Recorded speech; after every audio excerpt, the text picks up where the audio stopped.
Good morning. I'm calling the House Judiciary Committee to order. Madam Clerk, will you please call for attendance? Chair Lightner. Here. Representatives Pagol. Wozniak. Here. Harris. Here. DeBoyer. Here. Johnson. Here. Schuler. Here. Carter. Here. Pope. Here. Green. Present. Scott. Present. Madam Chair, you have 10 members present. You do have a quorum. Thank you, Madam Clerk. Rep. Johnson moves to adopt the minutes from 9:23. Hearing no objection, the minutes are adopted. Rep. Harris, 9:3. Sorry. Rep. Harris moves to excuse absent members. Hearing no objection, absent members are excused. Next up, we're going to go right into House Bill 4596. It was Representative Wortz last week that testified in regards to competency and the time frame for that. We do have one card here in regards to 4596. Gabrielle Dresner from ACLU of Michigan opposes the bill as written and does not wish to speak. But with that, we're going to have Rep. Wozniak move to report House Bill 4596 with recommendation. Madam Clerk, will you please call the roll? Chair Lightner. Yes. Representative Pagol. Wozniak. Yes. Harris. Here. DeBoyer. Or yes. Yes. DeBoyer. Yes. Johnson. Yes. Schuler. Yes. Carter. Pass. Pope. Pass. Green.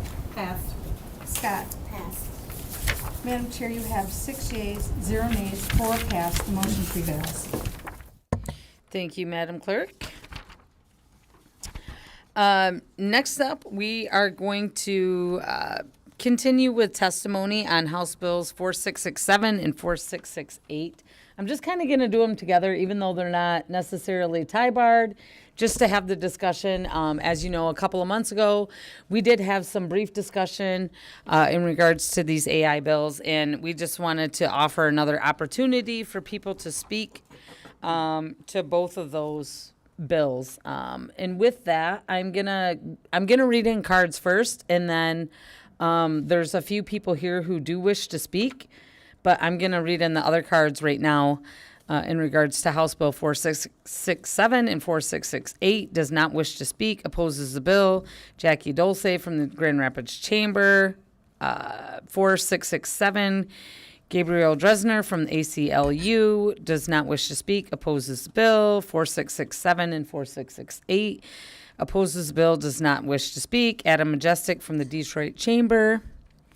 Matt Sowash from American Innovators Network.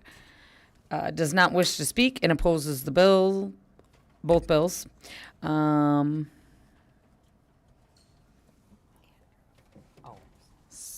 Andrew Doris from Secure AI does not wish to speak and supports the bills. Bill 4668. Yep. And then opposes the bill, does not wish to speak, 4667 and 4668. The David Worthams from Michigan Manufacturers. And then next up, here you go. We have Randy Gross from the Michigan Chamber, wishes to speak and opposes the bill. You can go ahead and come on up. Is he? I don't see him. Oh, there you are. We'll have you go first, and then we'll move on. We have 3 other speakers, so you have the floor. Thank you. Thank you, Madam Chair. Committee members, again, my name is Randy Gross, Michigan Chamber of Commerce. I'm the Senior Director of Legislative Affairs. I'm here specifically to 4668. We do not have a position on 667. My testimony will be brief. We appreciate the need and the interest in the regulation of AI, and we understand that there likely needs to be some boundaries put on this in moving forward. Our biggest concern with the legislation, quite frankly, is we think this should be done at the federal level. Handling these issues at the state level is going to create this patchwork approach that will inevitably lead to some inconsistencies in application and likely some contradictions in how you regulate this issue. And to kind of give you some evidence of that, I did some research before I came in through the U.S. Chamber, and I think currently there are roughly 1,000 bills that are out, either legislative bills or some type of local ordinances or regulations that are being proposed to regulate AI.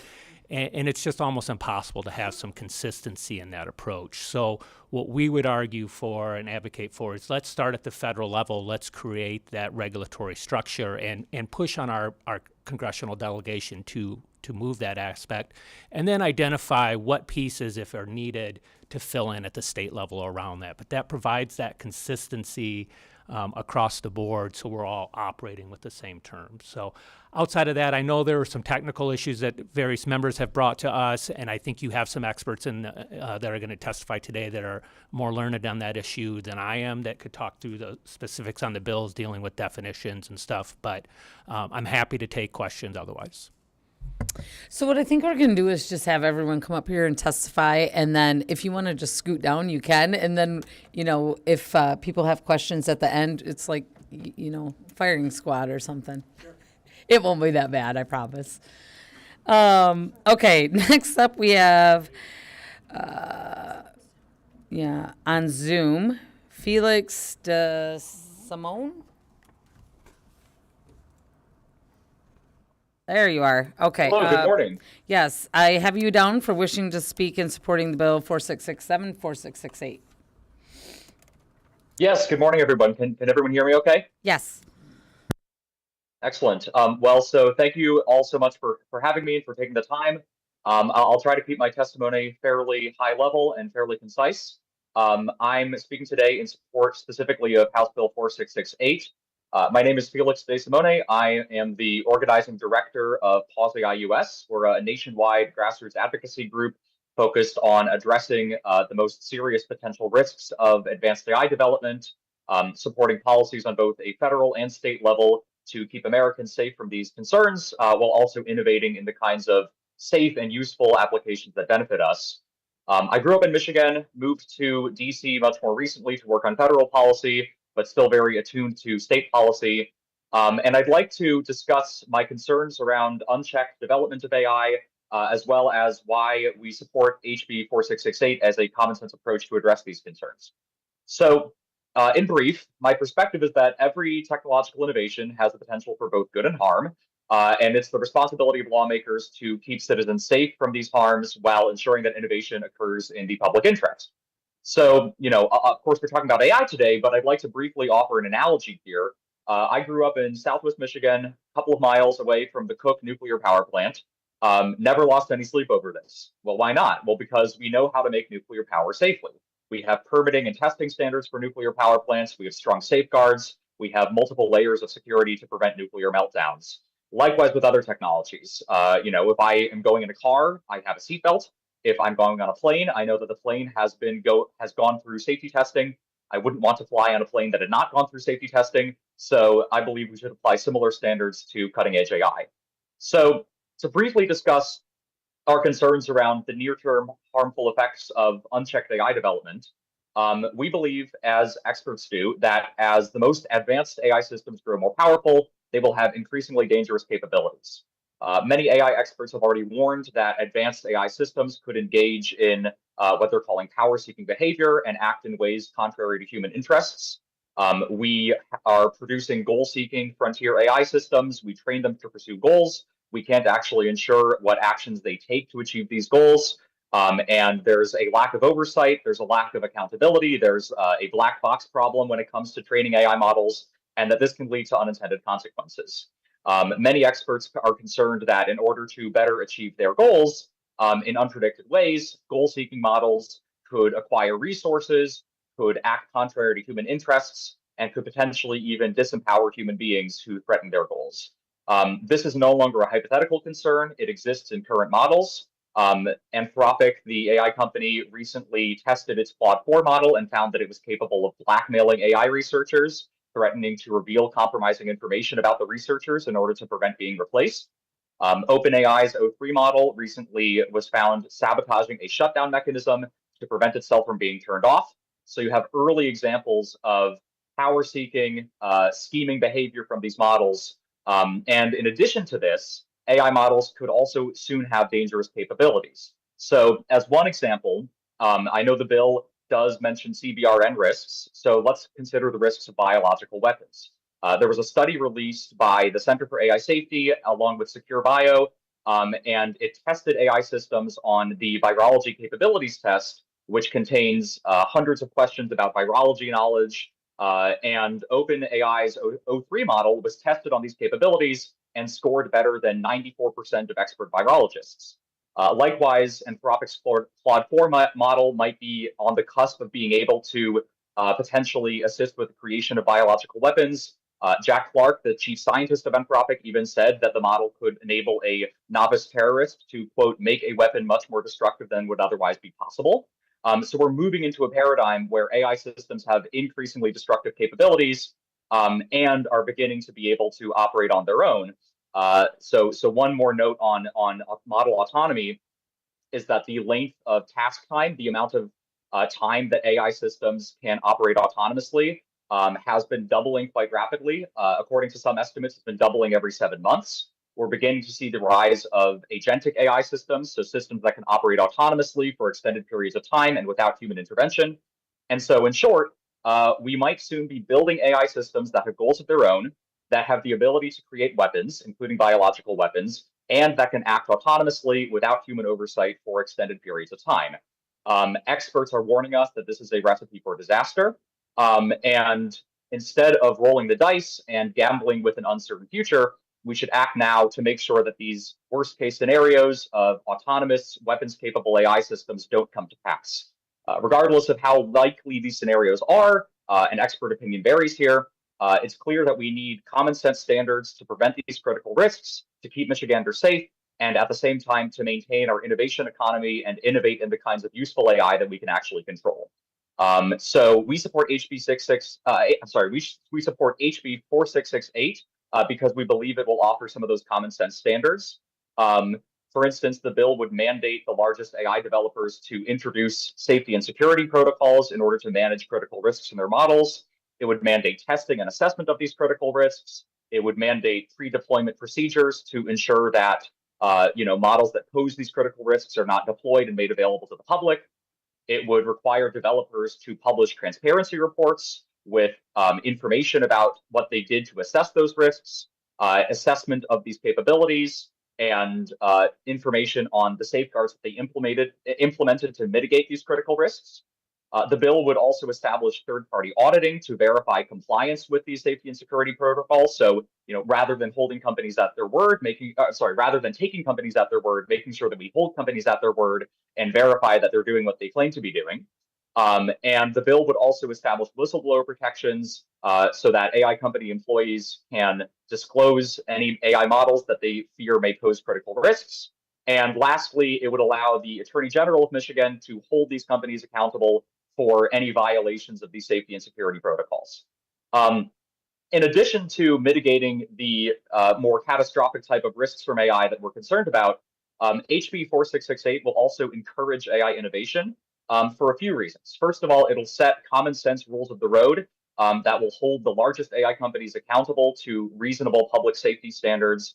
And these rules of the road will also serve to build public trust in AI development and motivate consumers to make responsible choices. And additionally, the bill offers a narrowly scoped light touch approach that applies only to the most powerful AI models, right? So it applies only to models capable of critical risks, which the bill currently defines as the death or injury of more than 100 people or more than $1 billion worth of property damages. So this bill does not affect startup innovation. It would leave the kinds of safe and beneficial startup innovation untouched, provided AI models are not capable of killing more than 100 people or causing more than $1 billion in damages. This bill does not apply to them. And I'd also like to briefly note that, although we admittedly don't have polling data for Michigan specifically, I will say that an overwhelming majority of Americans strongly support these kinds of common sense, light touch approaches dealing with catastrophic risks from a cutting edge AI. So a few examples here that polling has found. 73% of US citizens believe that AI companies should be held liable for harms produced by their models. 82% of Democrats and 79% of Republicans believe that the government should mandate safety testing for frontier AI models rather than leaving testing up to the companies themselves. And so overall, this is an issue that has strong, I would say, overwhelming bipartisan support in a way that few issues do. And by passing this bill, the state of Michigan not only has the opportunity to keep Michiganders safe, but really the opportunity to lead the nation. So I'll close by reiterating our concerns around unchecked AI development, reiterating expert concern around biological weapons and other catastrophic capabilities from AI, noting that HB 4668 would target specifically these catastrophic concerns while leaving the innovation landscape otherwise untouched, and strongly encouraging the Judiciary Committee to advance this bill and to keep Michiganders safe. Appreciate your time. Thanks, Felix. And if you could just stay on for a few minutes, that would be great. We're going to move on to the next person, though. Russ Eleveld, CEO and co-founder of Transparency Coalition, supports the bill and wishes to speak. So, Russ, you have a couple of minutes. Are you on? Oh, Rob. Sorry. I don't know. I can't read it. Is it Rob or Russ? Yes. Can you hear me, Rob Eleveld? Oh, sorry. Yeah, it looked like an S. Thank you. Okay. Sorry about that. You have the floor for the next couple minutes. Okay. Thank you all for your time today. My name is Rob Eleveld. I am the co-founder and CEO of Transparency Coalition, a nonprofit focused on supporting common sense AI guardrails to protect our children and citizens. I'm also a Michigan native, born and raised in Grand Rapids. I'm a graduate of East Grand Rapids High School many, many years ago.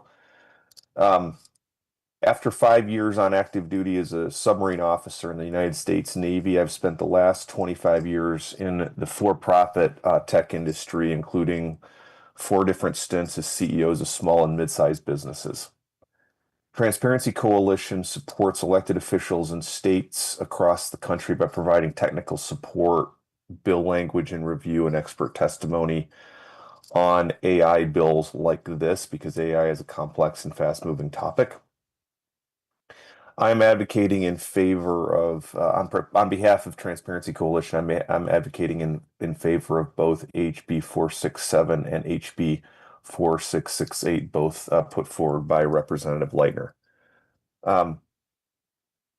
I'll start with HB 4667. I think many of you and many Michigan citizens are seeing just how powerful AI systems can be, but also how pernicious they can be in grooming and convincing folks. Right now, there's a lot of news around convincing kids to commit suicide. ChatGPT has been sued by a mom in Florida whose 14-year-old son was groomed to commit suicide. Sorry, ChatGPT was recently sued for a boy 16 years old who was groomed to commit suicide, and ChatGPT actually helped him with information on how to tie the noose around his neck, including encouraging him to do that. A Florida teenager last year was groomed by a character AI chatbot. So these systems can be used to convince people to do things that normally wouldn't be done. And you can imagine them convincing people to commit crimes. Autonomous AI systems are also being set up as independent, what are called agents that can do multiple things to commit a crime, like grooming a senior citizen to open their bank account and wire money, committing fraud against seniors, very common. So HB 4667 puts in place higher criminal penalties for using AI systems to commit crimes against the citizens of Michigan. Given the power of these systems, but also the scale at which they can be deployed, this makes good sense. I think probably many of you know there's precedents here. Most states, I'm not particularly familiar with Michigan, but most states, and I've testified a number in areas like this, have increased penalties when a firearm is used to commit a crime. So for instance, there's stiffer criminal penalties if you rob someone at gunpoint relative to just picking their pocket. This would be very similar in using a pernicious and powerful AI system to commit a crime. You're going to have stiffer criminal penalties than just doing it on your own. So in short, I urge your yes vote on HB 4667. Regarding HB 4668, the Artificial Intelligence Safety and Security Act, I'll align a little bit with Mr. DeSimone's comments. As a former submarine officer who was trained to operate nuclear power plants in the U.S. Navy, and I spent 2 years in training and 3 years aboard a Facetec nuclear submarine. I'm a big believer in some of the things the bill requires in terms of safety and security protocols. The U.S. Navy's operated nuclear power plants in ports up and down the east and west coasts and out in Hawaii for 75 years. And they've used things that are common in complex systems and in this bill, like security protocols and audits as part of their overall program to operate those plants safely. We are also a big believer in the protection of whistleblowers, which is in this bill. AI developers and these very powerful large technology corporations have shown almost no transparency to date, and it's very difficult to understand what's happening internally without whistleblowers. It is a very tangible example of this. Without whistleblowers at Meta, Facebook, we wouldn't have had Frances Haugen's testimony in front of Congress that Mark Zuckerberg and Facebook had data as early as 2013 that they were driving anxiety and depression in kids as they tried to do more and more what's called engagement, what I would call addiction, to targeted at kids. More recently, a whistleblower provided documents just about a month ago that indicated that Meta internally were building chatbots and were supporting sexual and sensual conversations with kids and girls as young as 8 years old to drive addiction to their chatbots. So without whistleblowers, we don't know many of the things that are going on. So this bill has important whistleblower protection. Respectfully addressing the gentleman's comments from the Michigan Chamber of a recommendation to do this at the federal level, what I'll say is I was involved with a lot of folks on what was at the very last minute a 10-year AI legal moratorium that would have put a damper on any state enforcement of AI-related laws and regulations, and it was literally shot down at the night before the big beautiful bill was posted. So was confirmed. So any idea that the federal government is going to do something here, I really don't see it happening in any way. And so, as advocates and representatives of the citizens of the state of Michigan, I do believe that waiting for the federal government to do something is just not going to happen. And I would urge you in your vote to consider just protecting the state, the citizens who are in your districts in the state of Michigan today. My last comment will be that you will hear as this bill moves through from various organizations and surrogates representing the large tech companies that basically there will be warnings or implied threats that if Michigan passes a bill like 4668, no other state will have a bill like this, that they won't employ, that large tech corporations won't employ people in the state of Michigan, that there will be no data centers in the state of Michigan, there will be no development in the state of Michigan. Those are just not true. Colorado has passed a high-risk systems bill very similar to this in 2024. New York State has passed a Responsible AI Systems and Engineering Act just about 3 months ago. California is now far along in considering Senate Bill 53, which has a bunch of similarities to this bill. So there's a number of bills and states across the country that have probably 80% overlap with this bill. So I just would urge you not to be intimidated in protecting the citizens of Michigan by a threat or warning that isn't the case. Regarding the 1,000 bills that the member from the representative from the chamber talked about in AI, there probably are 1,000 bills out there. We represent a lot of states. I've testified. My team has testified in over 10 states.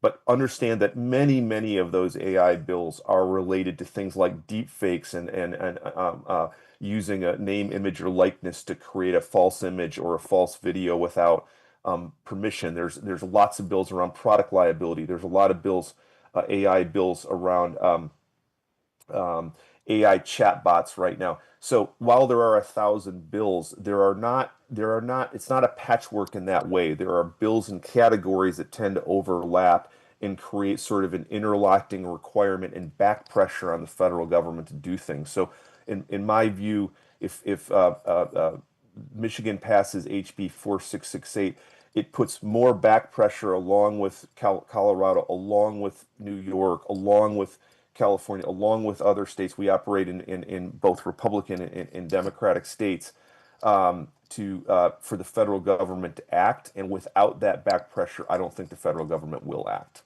So in closing, I would respectfully ask the committee to also vote yes on HB 4668.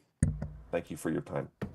Thank you, Rob, and thank you for your time in July. I know we spoke in July, and sorry about the mix-up of name till I saw your face. I'm like, I don't know what this card says, and that was on the part of our people. You have a lot of things going on, Representative Lightner. No problem. But anyways, thank you for your time and discussion. Like I said, we did have discussions in July on this and chit-chatted. But if you could also just hold on for just a moment, we have one more speaker wishing to speak that opposes the bill. Tyler from TechNet.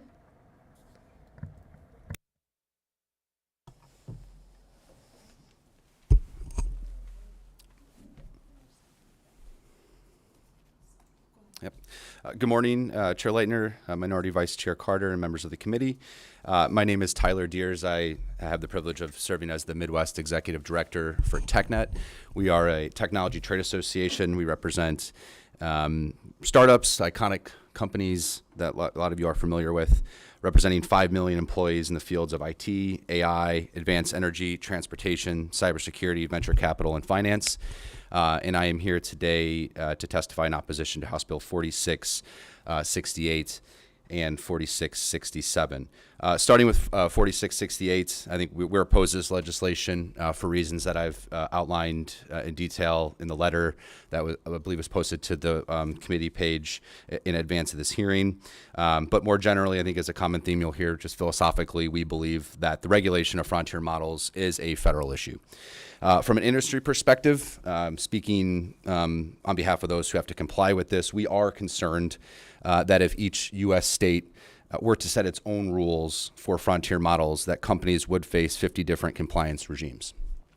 This would drive up costs, create legal uncertainty, and slow down responsible innovation. The definition in the bill to address critical risks touches on things like chemical, biological, radiological risks, and nuclear threats. These are inherently national security interests and national security risks, and we believe should be best managed by the federal government and not a state government. I think to better illustrate this, a previous testifier mentioned nuclear reactors. However, that is regulated by the U.S. Nuclear Regulatory Commission, which is a federal agency and a federal body. Now, there are states that are doing this, and that is certainly within a state's purview to do so. However, the concept of regulating frontier models is a moving target, with states like New York and California still very much in flux. I think as we've heard, if you don't know, but California started this concept in 2024 and was vetoed by Governor Newsom last year. Now they're revisiting this issue and have tweaked the language, and they are in the middle and actually towards the end of the thick of their legislative session right now, and that bill is literally changing as we speak. Similarly, in the state of New York, they did pass their AI Frontier Safety Model bill, but again, that bill is currently on the governor's desk pending executive action. We would support Michigan to wait and see how those states play out, or commission a study or a task force on this topic. We would certainly also welcome and serve as an educational convener to this body with any of our member companies to do a deeper dive on this topic as well. And while the bill before us today is modeled in spirit after California and New York, the text is out of step with those bills and any comparable governance initiative anywhere, including the European Union and the sole frontier AI safety commitment. The bill's definitions of critical risk, larger developer, and specific requirements of the safety and security protocols also differ from the proposed text in California and New York. So again, potentially creating that patchwork effect that we as an industry are trying to avoid. Not only would this fragmented approach mean that some organizations may only qualify in certain states, while potentially excluding other developers creating similar model capabilities in other states. The bill also includes unique language on additional assessments for when foundation models are combined with other software, which would be a unique requirement that would be particularly challenging for open source developers to comply with, and serves as another example of the complex compliance requirements created through competing state level frameworks. We heard a little bit about some of the transparency requirements. Again, this bill would mandate mandatory independent third-party audits. I think it's worth noting that there are no established third-party audit standards and expertise in AI safety auditing, even at the federal or international level. Mandating that developers who are investing in AI innovation in the state provide untrammeled access to their research to an unaccredited third party without sufficient technical depth could miss critical risks or flag false positives. We certainly commend Representative Lightner's commitment to and emphasis on AI safety, but we believe that certain provisions within the bill could significantly impede innovation and impose substantial burdens across critical sectors. As it relates to House Bill 4667, again, we certainly believe that this is a commendable bill, and we believe it is certainly fixable with the right amendments. We can fix some of the issues that we see with the bill and get us to hopefully a neutral position. So we're kind of coming at 4667 and kind of in an oppose unless amended posture, but certainly think it's commendable. Again, some of the concerns we have with that bill, just vagueness of some of the definitions. For example, the definition of AI system, we just have some technical concerns with it. It also conflates systems and models throughout the bill, and again, diverges from some of the federal definitions that we like to point to on these types of bills. So this would be an area we'd want to fix just to make sure that AI developers are not criminally liable for any downstream misuses of their models. We also have some concern with the bill's intent language. The liability, we believe, ought to be clearly assigned to the bad actor, to the bad perpetrator, and that requires inserting a clear and intentional knowledge standard, which we could do with one word. Again, while this bill aims to address legitimate concerns about criminal misuse of AI, I think some of its broad and vague provisions just risk criminalizing innocent developers and stifling that AI ecosystem. So again, with careful amendments to clarify definitions, intent, and scope, we believe we can get that bill in a good spot. So thank you, Madam Chair, for the time. Thank you. We're going to be real brief. Rep. Breen has a question. Thank you, Madam Chair. Just to clarify, are you taking questions right now on the criminal penalty portion or no? Just this one? We can do that one as well. Okay. It'll probably be me on the criminal side, if you want to ask me questions on that. We're not actually going to vote on that today at all. And then 4668 warrants more discussion, as this is a new act. And I want to be methodical and strategic when we're, actually looking at creating a new act in regards to this. So if you want to address it later, we can on the criminal side, or you can ask now. Well, just first of all, I want to say thank you again for taking on this Herculean task. This is a lot. And I echo some of the concerns about creating a patchwork of laws and maybe getting a federal law in place, but we've seen what's happening in DC. I don't know about the realistic possibility of that happening anytime soon. But as far as the criminal penalty provision goes in the first bill, I am concerned because it says any crime. And you don't distinguish between a felony or a misdemeanor, because there are some things that are ridiculous crimes in Michigan and some things that are obviously very serious. So I'm hoping that... And then this adds a felony on it. Yeah, we can talk about that later. Thank you. Rep. Carter, real quick. Real quick. Thank you, Madam Chair. Thank you to everyone that has brought this up. A lot of issues here, a lot to unpack. And I agree there needs to be one basic standard that we can live on countrywide, because there's no best practice at this point. So it's unfair to have businesses and consumers and everybody else to know what it is and the expectation. So grateful for the conversation and hope we can do a little more. Thank you. All right, I'm going to read in one more card. Does not wish to speak, Patricia Herndon from the Michigan Bankers Association, and opposes 4668. With that, I guess we're not going to have any more questions today anyways. But as you all know, in discussions we've had over the summer, this is something that, we want to be strategic about, that we want to take our time on, hope that the federal government actually does something in regards to this, because, I don't disagree that a lot of this could be handled that way as well. But because of that, we're also kind of going to transition, hopefully, this bill, 4668, into a committee that actually works on AI issues, communications and technology in general. So with that, I am going to move to refer House Bill 4668 to the Committee on Communications and Technology. Madam Clerk, will you please call the roll?